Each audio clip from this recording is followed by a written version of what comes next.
गेल्या 8-10 वर्षांपासून खाटीक समाजात वैचारिक मतभेदातून 2-3 गट पडले होते. त्यातूनच 2 गटांमध्ये अनेकदा वादाचे प्रसंग घडले होते.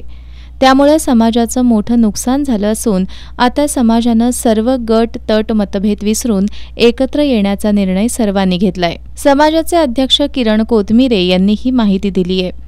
यावेळी कोथमिरे यांनी भविष्यात खाटीक समाजाच्या स्वमालकीच्या जागेत नवीन वास्तू उभारून त्या ठिकाणी विद्यार्थी वसतिगृह तसंच ग्रंथालय उभा करण्याचा मानस असून समाजातील सर्व घटकांना एकत्र घेऊन वर्षभर विविध सामाजिक उपक्रम राबवणार असल्याचं सांगितलं.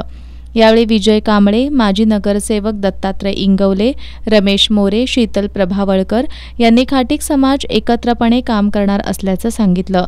यावेळी उपाध्यक्ष सुनीता घोटणे, दिलीप जानवेकर, शेखर घोटणे, दगडू भोपळे, शामराव क्षीरसागर, दिलीप नागवेकर यांच्यासह खाटीक समाज बांधव उपस्थित होते.